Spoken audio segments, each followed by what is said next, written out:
करना चाहते हैं या फिर देवी या देवता की सवारी प्राप्त करना चाहते हैं, गद्दी लगाना चाहते हैं, आप समाज कल्याण की भावना रखते हैं और समाज कल्याण करना चाहते हैं, तो आपको जरूरी नहीं है कि किसी साधना को ही आप करें, कि कोई साधना आप करेंगे तभी आपको आपके इष्ट देव की कृपा मिलेगी, तभी आपको देवी या देवता की कृपा मिलेगी। आज मैं आपको एक ऐसे तरीके के बारे में बताने जा रहा हूँ, अगर आप उसको करते चले जाते हैं तो आपको देवीय कृपा भी प्राप्त होती है, साथ ही देवता की सवारी भी आती है। और देवता, जिस देवता की आप पूजा करते हैं, चाहे वो कोई भी हो, वो आपको आपका मार्गदर्शन भी करता है कि अब आपको क्या करना चाहिए, कैसे करना चाहिए। साथ ही आपके द्वारा पूछे गए प्रश्नों के उत्तर भी वो देवी या देवता देते चले जाते हैं, जिससे आपको सुगमता होती है उस पथ पर चलने के लिए।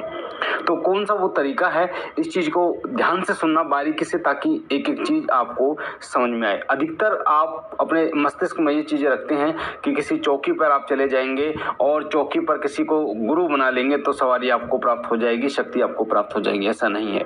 आप स्वयं शक्ति प्राप्त कर सकते हैं, स्वयं देवता की सवारी प्राप्त कर सकते हैं। उसके लिए करना आपको जो होगा वो होगा एक समय, यानी एक समय, एक आसन, एक माला के द्वारा, एक समय, एक आसन, एक माला से पर आपको जप करना होगा। यानी कि आपकी जो जाप करने का जो समय होना चाहिए वो एक ही होना चाहिए। आप अपनी पूजा का एक समय तय कीजिए। सुबह आपने समय तय किया, मान लीजिए 7 बजे आप पूजा पर बैठ जाते हैं, मंत्र जाप पर बैठ जाते हैं, 7 बजे आप जोत जला देते हैं, तो 7 बजे सुबह आपको अगले दिन भी 7 बजे जलानी है, उससे अगले दिन भी 7 बजे जलानी है, उससे अगले दिन भी 7 बजे जलानी है। सुबह का आपने 7 बजे का तय कर लिया, शाम का आपने मान लीजिए 6:30 का तय कर लिया, 7:30 का 6 आपने तय कर लिया, 8 बजे का तय कर लिया, यानी कि एक समय शाम का भी आपने तय कर लिया। तो आपको उसी समय पूजा के लिए बैठ जाना है, आपको उसी समय मंत्र जाप के लिए बैठ जाना है। तो पहला होता है समय। समय आप जब इष्ट देव को, देवता को जब आप समय देना शुरू करते हैं तो देवता भी आपको समय देना शुरू करते हैं। आप देखना, किसी व्यक्ति को अगर आप एक समय पर बुलाते हैं, 1 महीने तक 2-4 दिन भी अगर आप एक समय पर बुलाते हैं, तो उसको अपने आप ही पता चल जाता है कि आप इस समय आप उसको बुलाते हैं, तो वो पहले ही वहां पर आकर बैठ जाता है।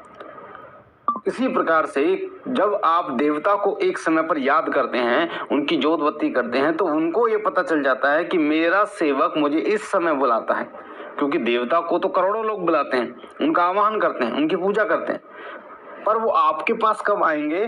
जब आप उन्हें आमंत्रित करोगे तब वो आपके पास आएंगे, समय निकाल कर आपके पास आएंगे।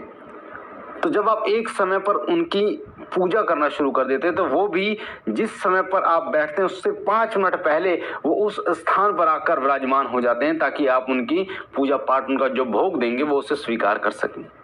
तो इसलिए एक समय पर की गई पूजा का फल अनंत मिलता है।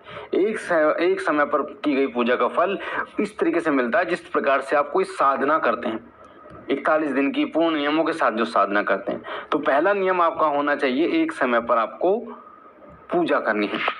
दूसरा, एक आसन का प्रयोग करना है। कई लोगों का ये प्रश्न होता है कि गुरुजी, हमारे आसन पर क्या हमारे भाई बैठ सकते हैं, क्या हमारे माता पिता बैठकर पूजा कर सकते हैं? तो मैं आपको बता दूं, एक साधक के लिए ये चीजें निजी होती हैं। आसन, माला, ये चीजें निजी होती हैं और उसका प्रयोग सिर्फ वो साधक ही करता है। तो आसन आपका है। आसन जागृत होता है जब आप जाप करते हैं, माला जागृत होती है, आसन जागृत होता है, वहां का वातावरण जागृत होता है। तो उस आसन में आपकी ऊर्जा जागृत रहती है। जब आप उस पर बैठते हैं तो वो ऊर्जा आपसे जुड़ जाती है और एक नई ऊर्जा का निर्माण करती है और आपको आपके इष्ट देव की कृपा प्राप्त होती है, उनकी शक्ति आकर्षित होती है। इसीलिए आसन जो है वो आपका एक होना चाहिए, आपका ही आसन होना चाहिए, कोई और व्यक्ति उस आसन पर ना बैठे और दूसरा आसन, तीसरा आसन करके प्रयोग ना करें। यानी आपका जो आसन है उसी का प्रयोग करें। ऐसा ना हो कि ये तो गंदा हो गया, दूसरा प्रयोग कर लें। दूसरा नहीं, आपको वही आसन प्रयोग करना है। तीसरी चीज, माला। जिस तरीके से माला आसन आपका निजी होता है, उसी प्रकार से माला भी होती है निजी। जिस माला से आप जाप करते हैं उसी माला से आपको बार बार जाप करना है। माला बदलनी नहीं है, चाहे माला टूट जाए किसी कारणवश आप उसे दोबारा तैयार कीजिए, पर उस माला में ऊर्जा इतनी भरपूर होती है कि जो सिद्धि आपको मिलनी होती है महीने में, वो उस माला के द्वारा आपको मात्र 5-7 दिन में मिल जाती है। तो इसलिए उस माला से ही आपको जाप करना है। जिस माला से आप 1 दिन जाप करते हैं, 2 दिन जाप करते हैं, उस माला से कंटिन्यू आपको जाप करना है। तो ये जो चीज़ें होती हैं, आसन और माला, ये चीज़ें ऐसी होती हैं जो आपको देवता की सिद्धि दिलवाती हैं। तो एक समय पर जाप करना, एक आसन पर एक माला से जाप करना, और साथ ही पूजा की पद्धति जो है उसको रोजाना बदलना नहीं है। जो पद्धति आपकी पहले से है उसी पद्धति को आपको चलते ले जाना। जैसे कई लोग क्या करते हैं कि आज तो इष्ट देव को लगा दिया रोटी का भोग, कल लगा रहे हैं बर्फी का भोग, परसों लगा रहे हैं हलवा पूड़ी का भोग, तरसों लगा दिया फिर रोटी का भोग। तो ऐसा नहीं करना। जो भोग आप लगा रहे हैं उस भोग से उत्तम आप लगा सकते हैं। जो भोग आप लगा रहे हैं उससे उत्तम यानी ऊपर और अच्छा भोग आप लगा सकते हैं अपने इष्ट देव को। पर ऐसा ना हो कि आप देसी घी से डालडा घी पे आ जाए। आप घी की जोत जला रहे हैं और उसके बाद तेल की जोत जलाना शुरू कर दें। आपका जो सामर्थ्य है, अगर आपका सामर्थ्य है सरसों की तेल की जोत जलाने का, तो सरसों की तेल की ही जोत आपको जलानी है, घी की नहीं जलानी। अगर आपका सामर्थ्य है देसी घी की जोत जलाने का, तो देसी घी की ही जोत आपको जलानी है।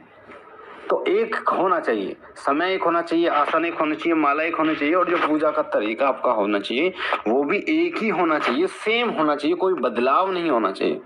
तो आप देखेंगे कि इस तरीके की पूजा को आप धीरे धीरे जब करते चले जाते हैं तो एक ऐसा समय आता है जब देवीय शक्ति जागृत हो जाती है, आपका आसन जागृत हो जाता है, आपकी माला जागृत हो जाती है, आपका मंत्र जागृत हो जाता है, और देवीय कृपा आपको प्राप्त होनी शुरू हो जाती है।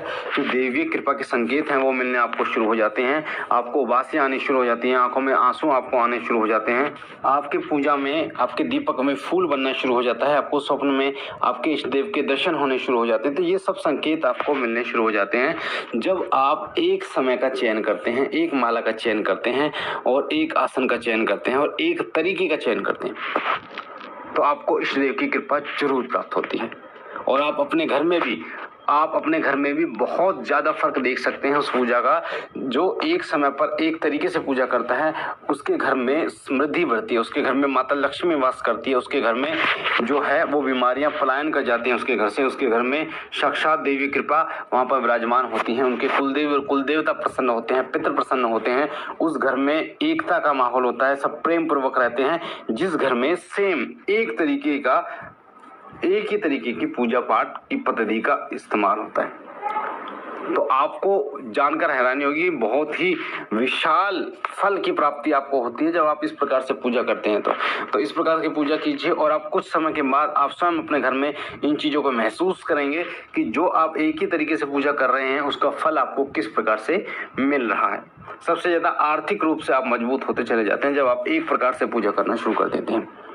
मुझे आशा है ये जानकारी आपको पसंद आई होगी। पहली बार अगर आप चैनल पे हैं तो शिव कृपा परिवार से जुड़ने के लिए वीडियो के नीचे जो लाल कलर का बटन है सब्सक्राइब का, उसे दबा के चैनल को सब्सक्राइब कीजिए, लाइक कीजिए, शेयर कीजिए, साथ ही बेल आइकन को दबाइए ताकि जो जानकारी हम डालें वो सबसे पहले आपको मिले। मैं बाबा भोलेनाथ से विनती करता हूँ कि बाबा भोलेनाथ आप पर अपनी असीम कृपा बनाए रखें, आपके घर परिवार में सुख समृद्धि लेके आए।